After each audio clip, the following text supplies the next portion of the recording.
Hello all, welcome to story Walt. నేను రిజ్వానా. గోవాలో హిప్పీగా మారి మత్తు పానీయాలకు బానిస అయిన పల్లవిని తనతో పాటు హైదరాబాద్ తీసుకువస్తుంది అనుపమ. పల్లవి ఇలా మారడానికి కారణాలు పల్లవి తండ్రి అయిన గోపాల్ని కలిసి తెలుసుకుంటుంది అనుపమ. పల్లవిని మార్చడానికి తను తాగుడుకు అలవాటు పడ్డట్టు నటిస్తుంది అనుపమ. అనుపమ తాగి రావడం చూసి ఆశ్చర్యపోతుంది పల్లవి. జీవితం అంటే ఏమిటి? అనుపమ అన్నట్టు కష్టసుఖాల కలయిక, చీకటి వెలుగుల దోబూచులాట అని పాత జ్ఞాపకాలు గుర్తు చేసుకుంటుంది పల్లవి. ఇక్కడ వరకైతే విన్నాం కదా, ఇక్కడ నుంచి కథ ముందుకు ఇలా కొనసాగుతుంది.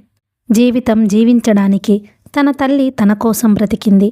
తను స్నేహం కోసం బ్రతకాలి. సృష్టిలో తీయనిది స్నేహం. ఆ స్నేహం నిస్వార్థమైనది అయి ఉండాలి. రాహుల్ను తను తప్పుగా అంచనా వేసింది. అతను తనను స్వీకరించినా అతని చుట్టూ ఉన్నవారు డబ్బు కోసం చెడిపోయిన అమ్మాయిని చేసుకున్నాడు అనుకునేవారేమో. రాహుల్ తీసుకున్న నిర్ణయము సరి అయినదేనన్న తృప్తి కలిగింది. ఆ రాత్రంతా అనుపమ ముంగురులు సవరిస్తూ వీపు రాస్తూ ఆమె ప్రక్కనే ఉన్నది. తెలతెలవారుతుండగా అనుపమ కళ్ళు విప్పింది. ప్రక్కనే మేలుకొని ఉన్న పల్లవిని చూసి చిన్నగా నవ్వింది. Good morning. నీ కళ్ళు చూస్తే రాత్రంతా బేడ్గా గడిచినట్లుంది. అనుపమ లేచి కూర్చుంది. అను, నిజంగా నా మీద అభిమానముందా? కళ్ళల్లో కళ్ళు కలిపింది పల్లవి. అదేం ప్రశ్న? కొలమానమే లేదు. అయితే మళ్ళీ ఈ త్రాగుడు ముట్టుకోనని మాటివ్వు. చేయి చాచింది. అనుపమ కళ్ళెత్తి చూచిందే తప్ప జవాబు చెప్పలేదు. అను, నువ్వు మాటివ్వకపోతే నేను ఈ క్షణమే వెళ్ళిపోతాను. త్రాగుడు, ఆ తరువాత వచ్చే ఫలితాలు అతి చిన్నతనములోనే రుచి చూచాను. అందుకే ప్లీజ్ నా మాట విని మళ్ళీ దాని పేరెత్తకు. బ్రతిమాలినట్టు అడిగింది. జవాబు చెప్పలేదు. కణతలు నొక్కుకుంది అనుపమ. తలనొప్పిగా ఉందా? లే, ముఖం కడుక్కొని కాఫీ త్రాగుదాం. ఇద్దరూ లేచారు. ముఖాలు కడుక్కొని కాఫీ త్రాగారు. అనుపమ మళ్ళీ పడుకుంది. పల్లవి వంటింట్లోకి వచ్చి కూరలు తరిగి ఇచ్చింది విశాలాక్షమ్మకి. చిన్న చిన్న పనులు చేస్తుండగా శ్రీకాంత్ వచ్చాడు. అమ్మా, వడ్డించేయాలి త్వరగా. వాచి చూసుకున్నాడు. చెప్పుల్లో కాళ్ళు పెట్టుకుని వస్తాడు. అను అయితే తిడుతుంది. కాస్త విసుక్కుందామె. పల్లవి చకచకా వడ్డించేసింది. శ్రీకాంత్ ఇబ్బందిగా చూచాడు. మీకెందుకండి శ్రమ అన్నాడు. వండి వార్చాక వడ్డించడం ఓ శ్రమనా? మీ ఇంట్లో నాకు దూరమైన ఆనందానుభూతుల్ని పొందుతున్నాను. పరాయిదాన్ని చెయ్యకండి ప్లీజ్ అన్నది పల్లవి. ఓ సారీ. అతను నేలచూపులు చూస్తూ భోజనం చేశాడు.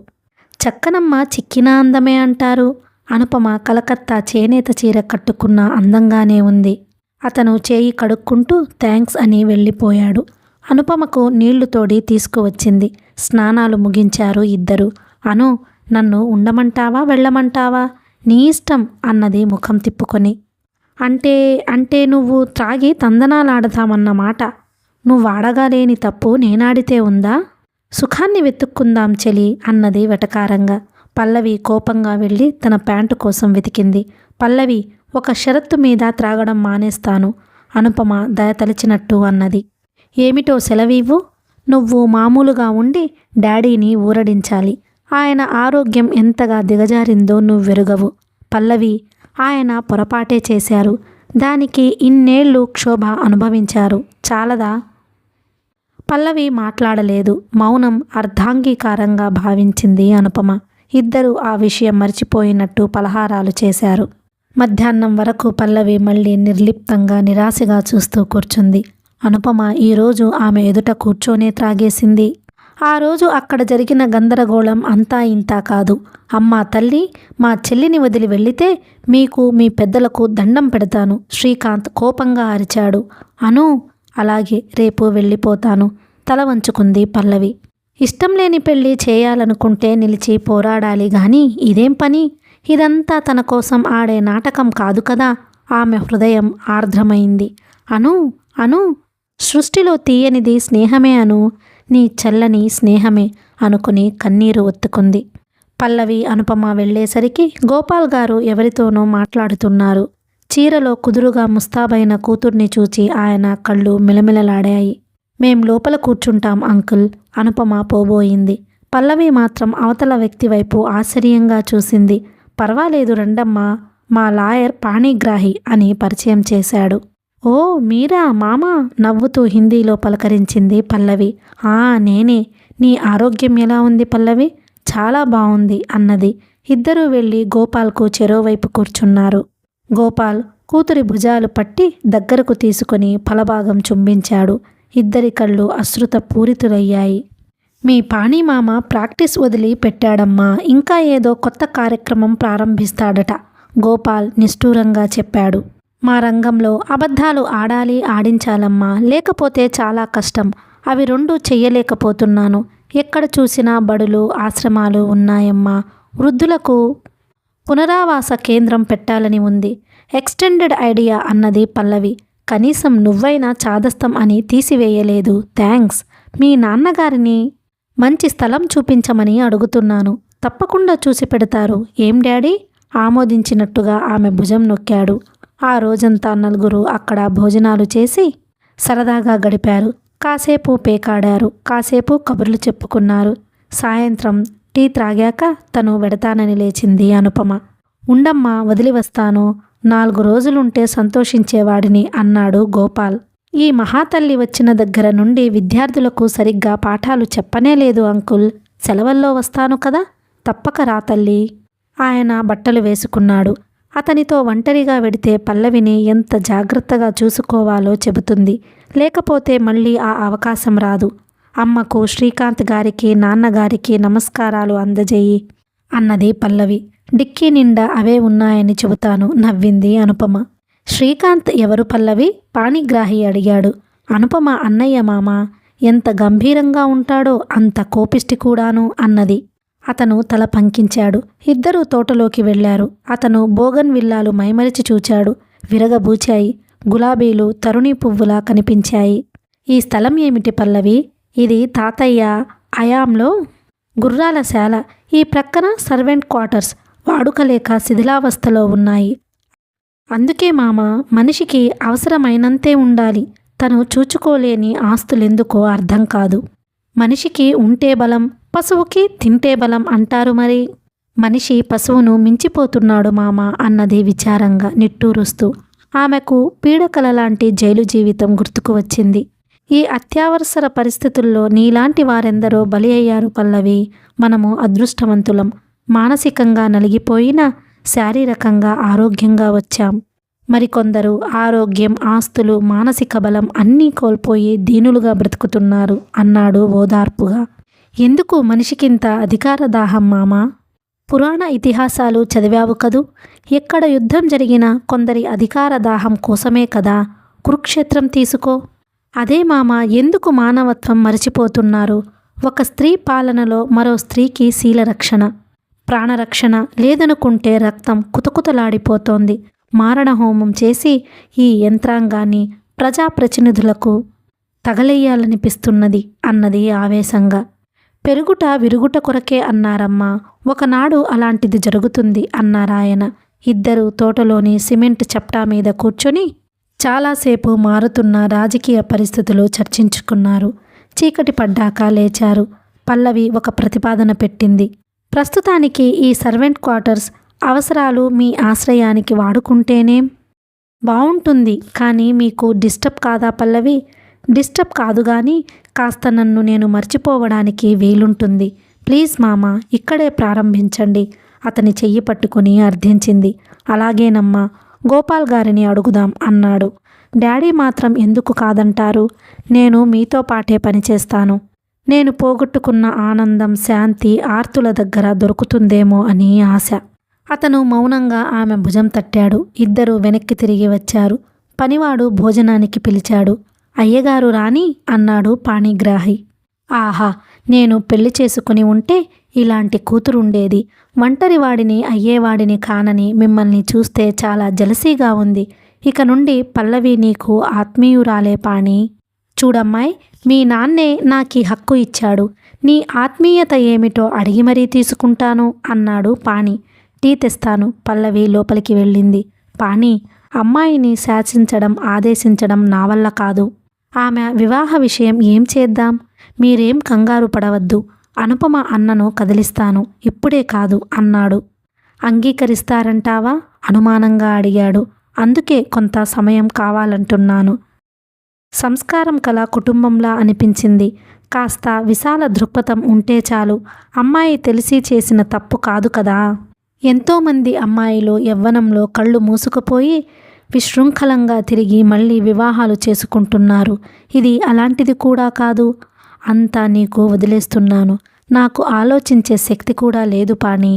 మీరు నిశ్చింతగా ఉండండి. అతని భుజం తట్టాడు. పల్లవికేం అమృతం లాంటి మనసు అనుకున్నాడు పాణిగ్రాహి. ఆమె టీ తీసుకురావడం చూసి ఇద్దరూ కూర్చున్నారు. పల్లవి, నాకు త్వరగా తెలుగు నేర్పించాలమ్మా, లేకపోతే పనివారితో కష్టం అన్నాడు. వారు హిందీలోనో ఒడియాలోనో మాట్లాడుకుంటారు. పర్వాలేదు మామ, హైదరాబాద్ చుట్టుప్రక్కల అందరికీ కల్తీ హిందీ వస్తుంది హామీ ఇచ్చింది పల్లవి. నాకు కల్తీ తెలుగు వస్తుంది అన్నాడు అతను. కల్తీలతో కష్టపడడం దేనికి? నేర్పించరాదటమ్మా. అలాగే డాడీ అన్నది టీ కలుపుతూ. మనిషి ఎక్కడ పుడతాడో, ఎక్కడ మనుగడ సాగిస్తాడో, ఎక్కడ మరణిస్తాడో తెలియదు.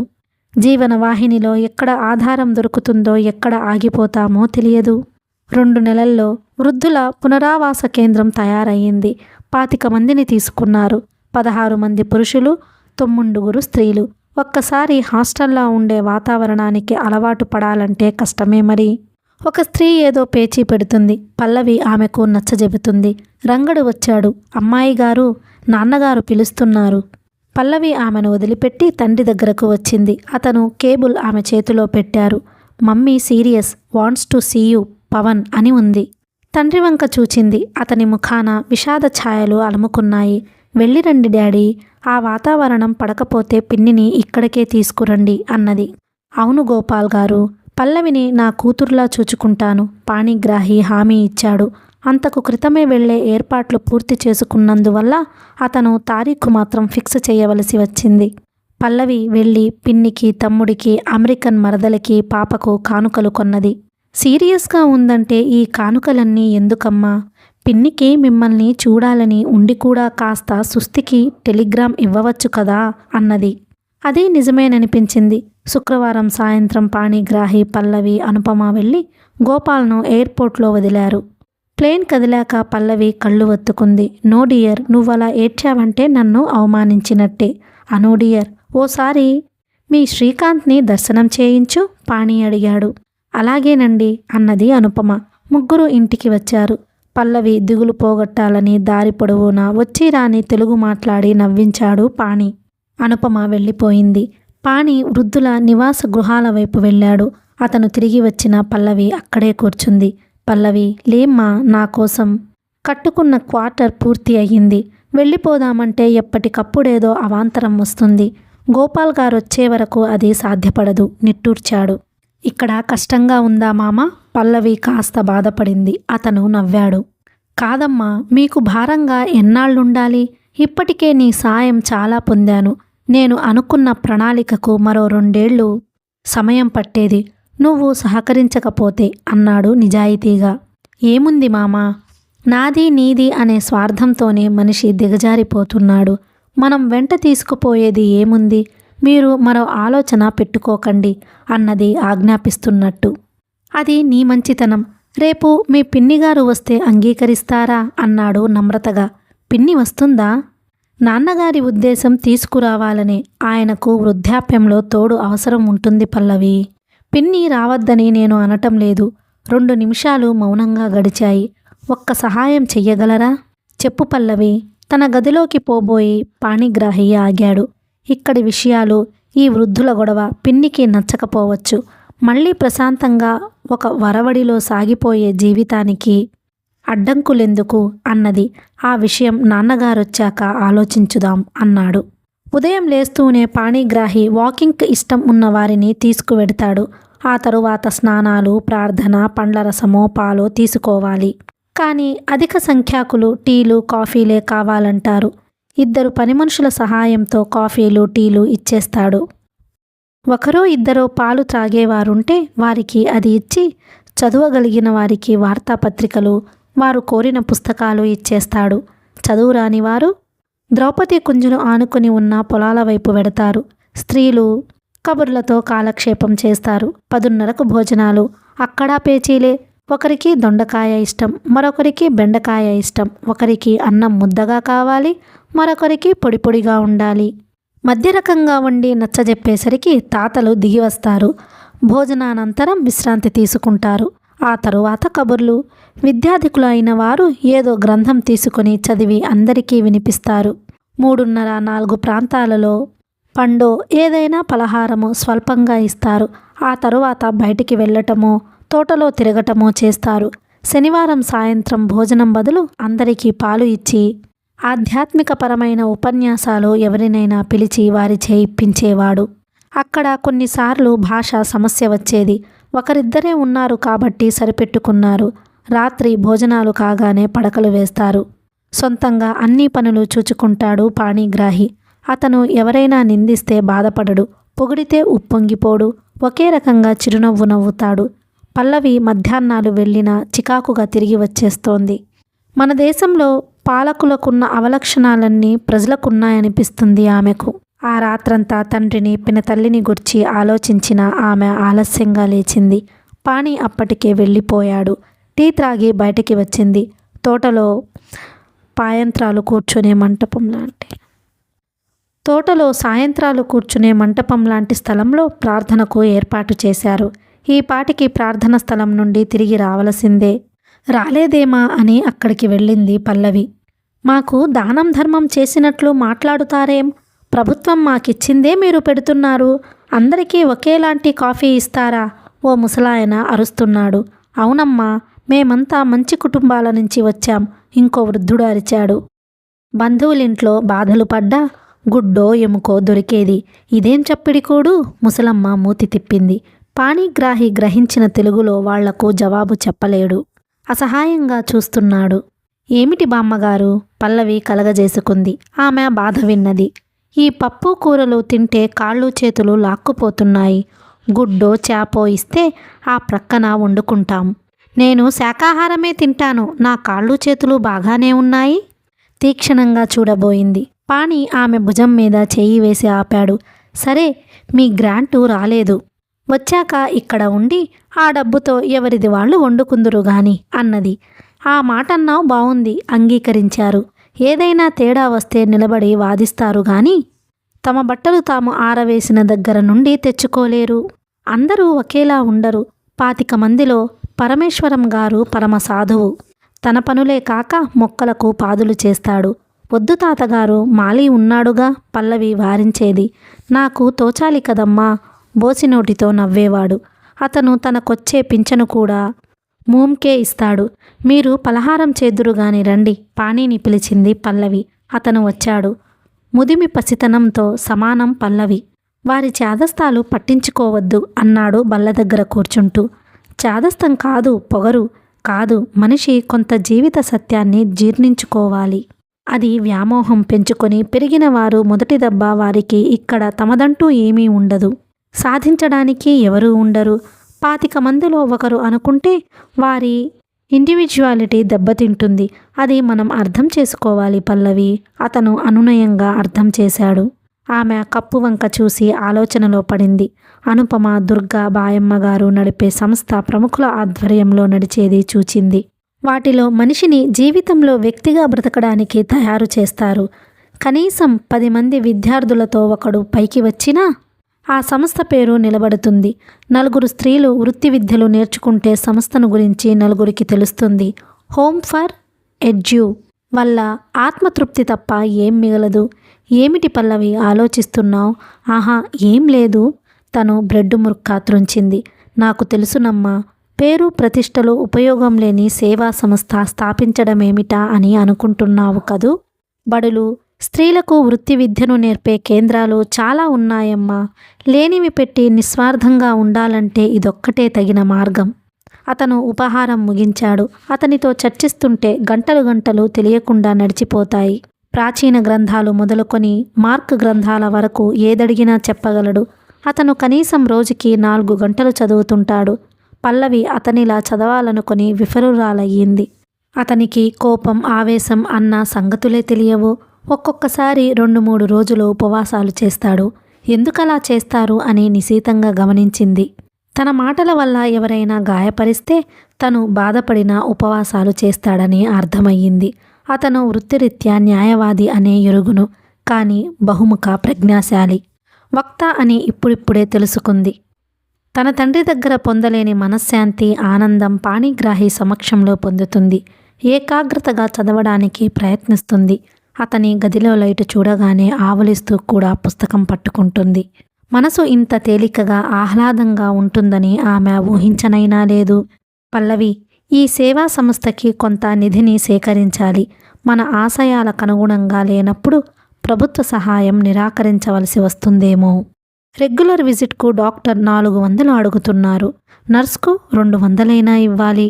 ఎలా సేకరించాలంటారు? ఏదైనా బెనిఫిట్ షో వేద్దామా? లాభం లేదు పల్లవి. ఆ ఆర్గనైజేషన్ మన వల్ల కాదు. నాకు ఉపన్యాసం ఇచ్చినప్పుడల్లా కొంత డబ్బు ఇస్తే అప్పుడు సేవా సంస్థకిచ్చాను. ఇప్పుడు మనమే ఉంచుకుందాం అన్నాడు. దానికింత ఆలోచన దేనికి? ఆలోచన కాదమ్మా, ఇక్కడ వీరిని చూచుకోవడం నీ ఒక్కదాని వల్ల అవుతుందా? ప్రయత్నిస్తాను మామా. ఏవైనా పొరపాట్లు జరిగితే చివాట్లు వేసే హక్కు మీకుంది. థ్యాంక్స్. ఫోన్ మ్రోగింది. అతను వెళ్ళి రిసీవ్ చేసుకున్నాడు. హలో, అలాగే, బావుంది, మాట్లాడతావా? సాయంత్రం వచ్చినప్పుడేనా? ఫోన్ పెట్టేశాడు. ఎవరు? పల్లవి అడిగింది. అనుపమ, శ్రీకాంత్ సాయంత్రం వస్తున్నారు. పల్లవి, పైన హ్యాంగర్కు నా ప్యాంట్ షర్ట్ ఉన్నాయి, తెచ్చిపెట్టు. ఈ ప్లాన్ సరిచేయాలి. అతను కూర్చుని లెక్కలు గీతలు గీసుకోవడంలో నిమగ్నమైపోయాడు. పల్లవి అతని బట్టలు తెచ్చిపెట్టింది. అతని గదిలోని పుస్తకాలు దులిపిపెట్టింది. అతను బట్టలు మార్చుకొని వచ్చాక క్రొత్తగా చూసింది. అతను క్రొత్తగా అందంగా కనిపించాడు. చీచి, తండ్రి లాంటి వ్యక్తి అనుకున్నది. సాయంత్రం నేను రావడం ఆలస్యమైనా శ్రీకాంత్ను ఉండమని చెప్పమ్మా. ఏమైనా పలహారం కూడా చేయించు. ఆమె నవ్వింది. నవ్వితే మునుపటి ముగ్ధహాసం చూడగలుగుతున్నారు. వాళ్ళు నాకు కొత్తవారా? సరే సరే, నాకు టైం అయింది. అతను వెళ్ళిపోయాడు. పల్లవికి ఒక్క క్షణం తీరిక దొరకలేదు. ఒక ముసలమ్మ ఎద మండుతుందని నానా అవస్థ పెట్టింది. అవ్వా, ఏం జరిగింది? నువ్వు నిజం చెబితే గాని డాక్టర్ గారు రారు అన్నది. ఏం తిన్నాను? చప్పిడి కూడని. తెలిసినామె వస్తే గచ్చకాయంత పండు మిరపకాయ పచ్చడి తెప్పించుకు తిన్నాను అన్నది. ఆ ఎర్రటి పండు మిరపకాయల కారం కండ్లకు పెట్లాలన్నంత కోపం వచ్చింది. డాక్టర్ వచ్చి పరీక్ష చేసి 2 రోజులు పాలు గంజి ఇవ్వమన్నాడు. ఎంత జాగ్రత్తగా ఉన్నా కారపూస మిరపకాయ బజ్జీలు తెచ్చుకొని ఉంటారు. పల్లవికి కోపం వస్తున్నా పాణి మాటలు గుర్తుకు తెచ్చుకొని కోపం దిగమింగుతుంది. శ్రీకాంత్, అనుపమలు వచ్చారు. వారికి టీ ఇచ్చి కబుర్లు చెబుతూ కూర్చుంది. వచ్చే నెలలో నా వివాహం, అనుపమ మెల్లగా చెప్పింది. కంగ్రాట్స్, ఇంత నెమ్మదిగా చెబుతావేం? పల్లవి సంతోషంగా కౌగిలించుకున్నంత పని చేసింది. పల్లవి వరుని వివరాలు అడుగుతుండగా పాణి వచ్చేశాడు. అతను శ్రీకాంత్ను అత్యంత ఆప్యాయంగా పలకరించాడు. మరోసారి టీ త్రాగారు. మనమలా తోటలో తిరిగి వద్దాం పద శ్రీకాంత్. పాణి ముఖం చూస్తే ఏదో జటిలమైన సమస్యతో సతమతమవుతున్నట్టు ఉన్నాడు. వాళ్ళు వెళ్ళిపోయారు. ఇప్పుడు చెప్పు, కుతూహలంగా చూచింది పల్లవి. చెప్పడానికి కొత్తగా ఏముంది? అతను మొదట మా కుటుంబానికి తెలుసు. అతను చదువు ఫారెన్లో అయ్యే వరకు ఆగమన్నారు అన్నది ముక్తసరిగా. మమ్మల్నందరినీ వదిలి వెళ్ళిపోతావన్నమాట అంటూ తలెత్తి చూచింది. అనుపమను కళ్ళ నిండా నీళ్లున్నాయి. మరుక్షణంలో ఒకరి చేతుల్లో ఒకరు ఇమిడిపోయారు. నాకో వాగ్దానం చేయాలి పల్లవి. నువ్వు అడిగి చూడు, ప్రాణమైనా ఇస్తాను అన్నది. అనుపమ కళ్ళు ఒత్తి తన కళ్ళు తుడుచుకుని. పల్లవి, వివాహము జీవితానికి అతి ముఖ్యము, అనివార్యము అని అనటం లేదు. కానీ ఒక తోడు మన సుఖదుఖాలు పంచుకోవడానికి ఉండాలంటాను. నువ్వు వివాహం చేసుకోవాలి. నిన్ను ఒంటరిగా విడవడాలంటే నాకు దిగులుగా ఉంది. చేసుకుంటాను అని కానీ వద్దు అని కానీ అనలేదు. చిన్నగా నవ్వి ఊరుకుంది. ఈ అనుబంధాలకు అర్థం చెప్పలేము అంది. నిన్ను బలవంతం పెట్టడం లేదు. నీ మనసు కుదుట పడ్డాక నీ ఆశయాలను అర్థం చేసుకొని నీకు జరిగిన అన్యాయాన్ని క్షమించగలిగేవారుంటే అలాగే అను. నీకోసమైనా చేసుకుంటాను. నువ్వే అబ్బాయివైతే కళ్ళమ్మట నీరు తిరుగుతుండగా నవ్వింది పల్లవి. అమ్మో, ఎప్పుడో ఎత్తుకుపోయేదాన్ని అన్నది స్నేహితురాలి బుగ్గపై ముద్దు పెట్టుకొని. రిహార్సల్స్ చేస్తున్నావా? ఛీ, నాటి. పల్లవి భుజం చరిచింది. ఎలా ఉంటారు మీ కాబోయే శ్రీవారు? రేపు చూస్తావుగా అన్నది నవ్వి. పల్లవికి అనుపమ ముఖంలో అస్పష్టంగా ఏదో మార్పు కనిపించింది. ముఖంలో కాంతి కనిపించింది. ఇద్దరూ అలాగే కూర్చుండిపోయారు. అనుపమ వివాహం వైభవంగా జరిగింది. వరుడు పల్లవికి అన్ని విధాలా నచ్చాడు. నిష్కపటంగా చక్కగా మాట్లాడతాడు. చీచీ ఏం దేశం అని విసుక్కోలేదు. అది పల్లవికి నచ్చింది. వారు హనీమూన్ నుండి రాగానే వరుడు వెళ్ళిపోతాడు. అతను టిక్కెట్ పంపగానే నెల రోజులకు అనుపమ వెళ్ళడానికి నిశ్చయం జరిగింది. పల్లవికి మనసంతా శూన్యంగా వెలితిగా అనిపించింది. నూతన దంపతులను ద్రౌపది కుంజకు పిలుద్దామని అన్నది. వాళ్ళిప్పుడు మర్యాదలు మాటలు పట్టించుకోరు పల్లవి, చిన్నగా నవ్వాడు పాణిగ్రాహి. అది సమంజసంగానే తోచింది. అనుపమకు చెప్పి బయలుదేరింది. విశాలాక్ష్మమ్మ కాశ్మీర్ పట్టుచీర లడ్లు ఇచ్చింది. చక్కని దంతపు బొమ్మల సెట్టు ఇచ్చింది తను. కారులో తిరిగి వస్తుండగా పాణిగ్రాహితో వాళ్ళు చీర ఇచ్చిన సంగతి చెప్పింది. అతను గుంభనంగా నవ్వాడు. వాళ్ళు స్నేహాన్ని బంధుత్వంగా మార్చాలని అనుకుంటున్నారేమో అంటే అర్థం కానట్టు చూసింది. శ్రీకాంత్కు నిన్ను చేసుకోవాలని వారి అభిప్రాయం. ఆమె నుండి జవాబు రాకపోయేసరికి తల తిప్పి చూశాడు. ఆమె ముఖం ఎర్రగా మారిపోయింది. కింద పెదవి పళ్ల మధ్య నలిగిపోతోంది. అతను ఒక చేత్తో ఆమె భుజాల చుట్టూ చేయి వేశాడు. మీ నాన్న నాకు బాధ్యతగా అప్పగించాడు పల్లవి. నీతో కొన్ని రోజులు కలిసి ఉన్నాను. ఓ మహత్తరమైన వ్యక్తిని చూచాను. నీ జీవితం మ్రోడుగా మారకూడదమ్మా. నీలాంటి వారికి వ్యక్తిత్వం గౌరవించే పురుషుడు తోడైతే నిబిడీకృతమైన శక్తి బయటపడుతుంది. 10 మందికి ఉపయోగపడుతుంది. శ్రీకాంత్ వ్యక్తిత్వం మీద నమ్మకం కలిగిందా మీకు? కుర్రాడు మంచివాడే. చుట్టూ ఉన్నవారి గురించి ఆలోచించవలసిన పని ఉంది కదా. కారు ఇంటి ముందు ఆపాడు. మీరు అతడిని అడిగారా? కాలం ఎంత మారినా కొన్ని నియమాలు మారవు పల్లవి. కన్యాదాతల తరపున మాట్లాడాను. తప్పేంటి? ఆమె కారు దిగి విసురుగా తలుపు వేసి పైకి వెళ్ళింది. పడక గది తలుపు తీయగానే బీరువాకున్న నిలువుటద్దంలో ఆమె ప్రతిబింబం ఆమెకే కొత్తగా అందంగా కనిపించింది. వస్త్రాపహరణం చేసేదాన్నే కానీ సమయం కాదు అన్న అనుపమ మాటలు గుర్తుకు వచ్చాయి. వారం రోజుల క్రితం కలకత్తా వెళ్లిన పాణిగ్రాహి పాలపిట్ట నలుపు గడి ఉన్న పట్టుచీర కొనుక్కు వచ్చాడు. మా ఇంట్లో వాళ్లంతా నాతో దెబ్బలాడేవారు పల్లవి. ఎక్కడికి వెళ్ళినా ఏం తీసుకురావని. నాకు ఎంపిక తెలియదు. ఇది మొదటిసారి అనుకో అన్నాడు ఇబ్బందిగా, పల్లవికి నచ్చుతుందో లేదో అని జంకుతూ. ఈసారి ఎంపిక ఎలా చేశారు? కుతూహలంగా అడిగింది. అతను నవ్వేశాడు. అక్కడ బొమ్మ అచ్చం నీలానే ఉంది షోకేజ్లో. ఆ బొమ్మకి చీర కట్టి ఉంచారు. చాలా అందంగా కనిపించింది. బావుంది నవ్వింది. ఆ రోజు పైనుందని కట్టుకుంది. నిజంగా అంత అందంగా ఉంటుందని ఊహించలేదు. బట్టలు మార్చుకొని కూర్చుంది. ఆమె కళ్ళ ముందు గంభీరంగా ఉండే శ్రీకాంత్ కనిపించాడు. కళ్ళు మూసుకొని అలాగే మంచం మీద పడిపోయింది. సాయంత్రాలు వివేకానందుడు సాహిత్యం వినిపిస్తుంది వృద్ధులకు. ఈరోజు లేవాలనిపించలేదు. రంగా ఆమె కేక వేసింది. ఏమిటమ్మా? రంగడు వచ్చి అడిగాడు. అయ్యగారితో చెప్పు నేను ఈ పూట రాలేనని అన్నది. రంగడు వెళ్ళిపోయాడు. ఆమె అటూ ఇటూ దొర్లినా పక్కా కుదరలేదు. నిదురా రాలేదు. చల్లటి చేయి నుదిటి మీద పడేసరికి కళ్ళు విప్పింది. ఆదుర్దగా చూచాడు పాణిగ్రాహి. కొద్దిగా వేడిగా ఉంది. ఈ పూట విశ్రాంతి తీసుకో. డాక్టర్కు కబురు చెయ్యనా? వద్దు వద్దు అన్నది కంగారుగా. అతను దుప్పటి సరిచేసి వెళ్ళిపోయాడు. ఊహలు ఆమెను అల్లిబిల్లిగా అల్లుకొని ఆలోచించనీయటం లేదు. శ్రీకాంత్ పేరు తలుచుకుంటే తన మేను పులకరించటం లేదేం? అతని ఆంతర్యం ఏమిటో? అనుపమ లాంటివాడేనా? అన్నా చెల్లెళ్లకు ఒకేలాంటి స్వభావం ఉండాలని ఎక్కడుంది? అనుపమ లాంటి వాడైతే అమృత హృదయుడు. కొందరు అన్యాయానికి బలి అయితే అందరికీ తెలియదు. తెలిసినా కల్పితాలేమోనని ఊరుకుంటారు. తన చరిత్ర వార్తాపత్రికలకు ఎక్కిన మాట నిజం. ఆ నిజాన్ని శ్రీకాంత్ భరించగలడా అసలు? అతను భరించిన అతని స్నేహ బృందం హర్షిస్తారా? తనకు ఏం చేయాలో తోచటం లేదు. అనుపమకు మాటిచ్చింది. రాహుల్తో తన చనువు అనుపమ ఎరగనిది కాదు. శ్రీకాంత్ వీటి అన్నిటికీ అతీతమైనవాడా? ఆలోచనలు తెగటం లేదు. బయట పాణిగ్రాహి మాటలు వినిపించాయి. మంచి నిద్రలో లేపడం దేనికి? నాకు భోజనం వద్దు. ఒక గ్లాస్ పాలు పట్టుకురా. అతని మాటలు విని ఉలిక్కిపడింది. ఈ మనిషేమిటి అర్థం కాడు? తను వద్దంటే అతనికి వద్దంటాడా? అతని కోసమైనా లేచి వెళ్ళి భోజనం చెయ్యాలనుకుంది. శరీరం సహకరించలేదు. సన్నగా అణువణువులో సలుపు ప్రారంభమయ్యింది. అలాగే కళ్ళు మూసుకుంది. పక్షుల కిలకిలారావంతో మేలుకున్నది. ఒళ్ళు కాలిపోతుందని అర్థమయ్యింది. సన్నగా ప్రార్థన వినవచ్చిన దిక్కు నడిచి కిటికీ తీసింది. పాణిగ్రాహి నిశ్చలంగా ఏకాగ్రతతో కూర్చున్నాడు. పరమేశంగారి కంఠం గంభీరంగా వినిపించింది. ఆమె వెనుదిరిగింది.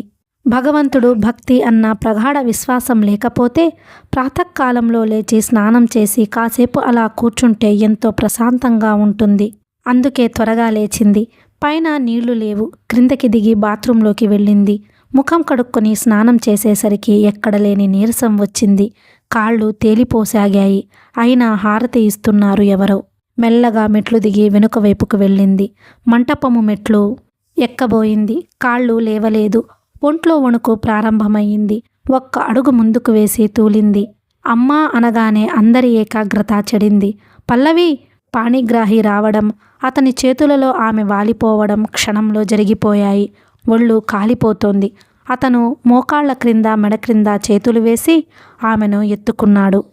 పరమేశ్వరం గారు, మీరు పూర్తి చెయ్యండి, క్షణంలో వస్తాను అనటం పల్లవికి అస్పష్టంగా వినిపించింది. దిగి నడుస్తానని అనబోయినా ఆమెకు మాటలు రాలేదు. కళ్ళు మూతలు పడిపోయాయి. ఎక్కడికో తేలిపోతున్నట్టు అనిపించింది. తన ప్రాణం పోతుందనిపించింది. కథ కొనసాగుతుంది. ఈ వీడియో మీకు నచ్చినట్లయితే please like, share and subscribe the channel. Thank you.